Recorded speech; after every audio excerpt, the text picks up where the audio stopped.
Okay, right, this is a video response to Dprjones and a video he's made recently, one of a series dealing with William Lane Craig. Most video responses I make are unsolicited, probably unwanted, not just by the person that made the original video, but by most of the Western world, I would think. But this one's different. Dprjones did contact me, PM me, he asked me what my thoughts were.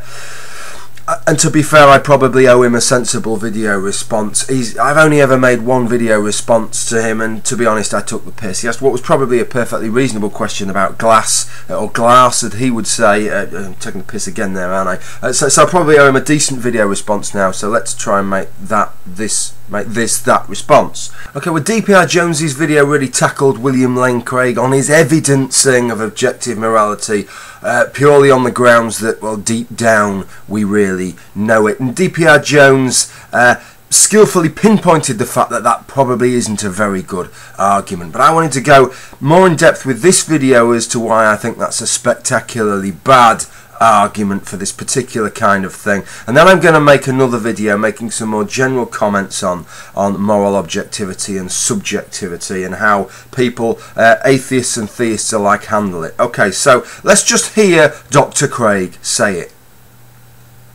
But the problem is that objective values do exist, and deep down I think we all know it.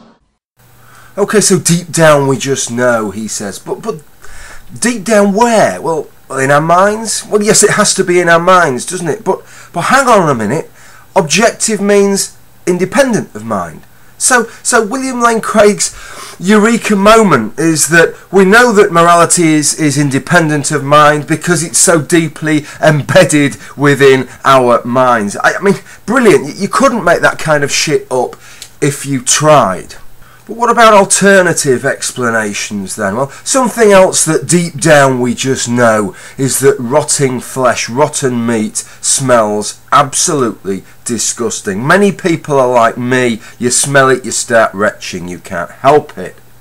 But what we do know is that it's only just by the whim of our evolutionary pathway that is so. That had we evolved to be scavengers and to eat rotten meat more readily, our digestive systems would be far more robust today, and that we would perhaps find the smell of rotten meat wildly attractive as many other animals do. So that gives us an alternative explanation, doesn't it? And surely this kind of explanation is something that William Lane Craig must steer very clear of. After all, if Dr. Craig accepts an evolutionary explanation for these gut feelings, then knowing something deep down becomes nothing more than us expressing those evolutionary predispositions and innate tendencies. With that in mind then, let me present you once again with Dr. Craig.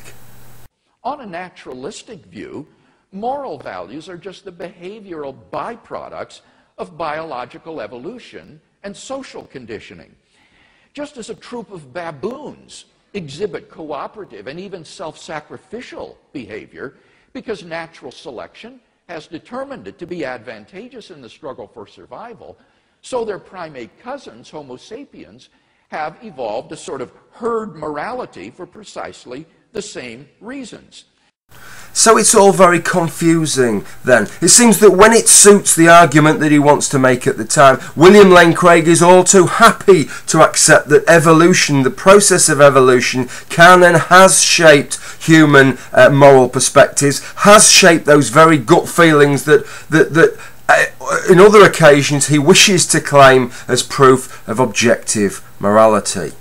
Okay, that's all I really have to say on this. I'll release the second video dealing with this comparison of objective and subjective moral perspectives, which is very relevant to some things that Dr. Craig has to say in a couple of days. In the meantime, what I want to leave you with is some marvellous footage of some capuchin monkeys demonstrating a palpable sense of injustice. What I want you to decide amongst yourselves is whether this sense of injustice that they have is as a result of evolutionary biology and instinctive feelings that they have, or as a result of divine command. I'll leave you to decide. I'll leave you with the monkeys. Bye for now.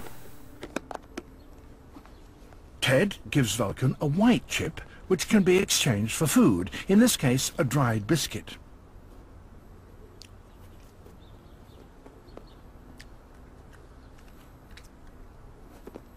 An identical token for Virgil, but in return he gets a juicy grape, a far better exchange.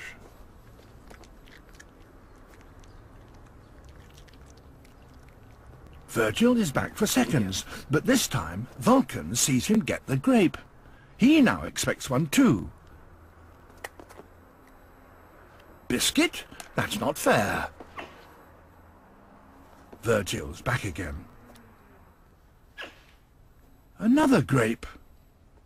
Vulcan is losing his composure. This injustice is too much. He was happy with biscuit, but that was before Virgil got grapes. Now he'd sooner have nothing than be shortchanged.